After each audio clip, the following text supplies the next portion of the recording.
तो गाइस आज मैं आपको बताऊंगी पर परागण के लिए युक्तियाँ। कभी कभी क्वेश्चन आता है कि युक्तियाँ बताइए। तो 6 युक्तियाँ होती हैं। एकलिंगता, स्वबंधता, सदूषण, प्रतिपक्ता, विषमरूपता, ठीक है, और अनपरागणता, ठीक है। उससे पहले मैं आपको एक हेडिंग बताती हूँ, एक कक्षक और द्विक्षयक, ठीक है। एक क्षयक को हम इंग्लिश में बोलते हैं मोनोसिस, मतलब जब नर तथा मादा पुष्प एक ही पौधे पर लगे होते हैं तो उन्हें हम मोनोसिस बोलते हैं। और द्विक्षयक क्या होते हैं? द्विक्षयक वो होते हैं जिसमें नर और मादा अलग अलग लगे होते हैं, उन्हें द्विक्षयक बोलते हैं। जैसे उदाहरण में आप पपीता, शहतूत, भांग, और एक क्षयक के उदाहरण है कद्दू, लौकी, खीरा, मक्का, ठीक है। तो ये तो होगा एक क्षयक और द्विक्षयक। अब मैं आपको बताती हूँ एकलिंगता, ये हेडिंग्स क्या है। एकलिंगता, पुष्प में नर तथा मादा जननांग अलग अलग पुष्पों में हों तो उन्हें हम एकलिंगता कहते हैं। मतलब जो पुष्प में नर और मादा जननांग होते हैं वो अगर एक पुष्प पे ना लगे होकर अलग अलग पुष्पों पर लगे होते हैं तो उन्हें हम एकलिंगता कहते हैं।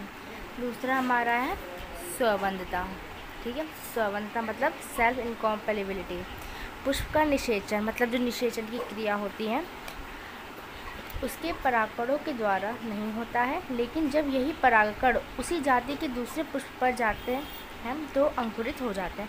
मतलब पुष्प का जो निषेचन होता है वो उसके परागकणों के द्वारा नहीं होता है। जो पुष्प के परागकण होते हैं उनके द्वारा निषेचन नहीं होता है, लेकिन जब यही परागकण उसी जाति के दूसरे पुष्प पर जाते हैं तो यह अंकुरित हो जाते हैं। जाति के दूसरे पुष्प पर जाना मतलब उसी पुष्प की जाति के दूसरे पुष्प पर अगर चले जाइए तो ये हो जाएगा स्वबंधता, ठीक है।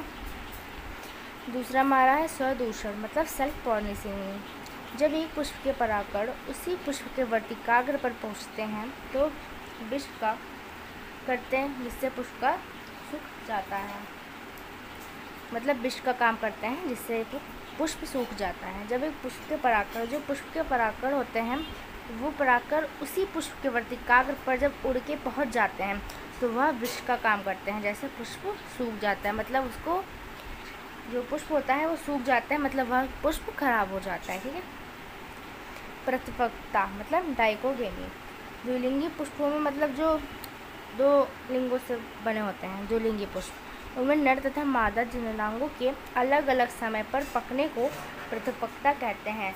जो द्विलिंगी पुष्प होते हैं नर और मादा, उनके जननांगों में अलग अलग वह जो होते हैं वो अलग अलग पकते हैं, तो इसी विधि को हम पृथक पक्ता कहते हैं, ठीक है। इसकी दो हेडिंग्स हैं, पूर्व प्रवक्ता और पूर्व स्त्री प्रवक्ता, ठीक है। विषमरूपता, विषमरूपता मतलब हाइड्रोमाइरिफिज्म, परागकोश तथा वर्तिकाग्र की स्थिति के आधार पर पुष्प दो प्रकार के हैं, ठीक है। और जो परागकोश है हमारा और वर्तिकाग्र है उसकी स्थिति के आधार पर यह दो प्रकार के हैं। विषम पराग कोशिका मतलब पुकेसर की लंबाई अलग अलग होगी, पुकेसर की जो लंबाई होगी वो अलग अलग होगी। विषम वर्तिका मतलब वर्तिकाग्र, जो उसके वर्तिकाग्र होते हैं वो अलग अलग लंबाई के होंगे, ठीक है। लास्ट हेडिंग है हमारी अंताम परागणता, मतलब हाइड्रोगेमी। पुष्प भागों में कुछ ऐसे अनुकूलन आ जाते हैं जिससे स्वपरागण नहीं होता, मतलब जो पुष्प भागों में कुछ ऐसी परेशानियाँ आ जाती हैं जिसके चक्कर में परागण नहीं होता पाता, मतलब परागण नहीं होता है, ठीक है। तो नर तथा मादा जननांगों का एक दूसरे से दूर स्थित होना, जो नर पौधे और जो मादा पौधे होते हैं अगर वो दूर दूर स्थित होते हैं उसके चक्कर में परागण नहीं हो पाता है। दूसरा, परागकोश जल पुष्प नलिका के भीतर घुसा होता है। जो उसका परागकोश होता है, नलिका होती है, वो उसके भीतर घुसी होती है जिसके कारण पराग निषेचन नहीं होता। वर्तिका अंदर घुसी होती है, जो उसकी वर्तिका होती है वो अंदर घुस जाती है। परागकोश बाहर की ओर मुख करा होता है, जिसका परागकोश होता है वो बाहर की ओर मुख करा होता है। परागकोश तथा वर्तिका को सापेक्षिक स्थिति अनुकूलन ना हो, इसी के कारण परागकोश तथा वर्तिका की सापेक्षिक स्थिति अनुकूलन नहीं हो पाती, ठीक है। तो ये उदाहरण काफ़ी इम्पोर्टेंट है, आप याद कर लीजिएगा बस।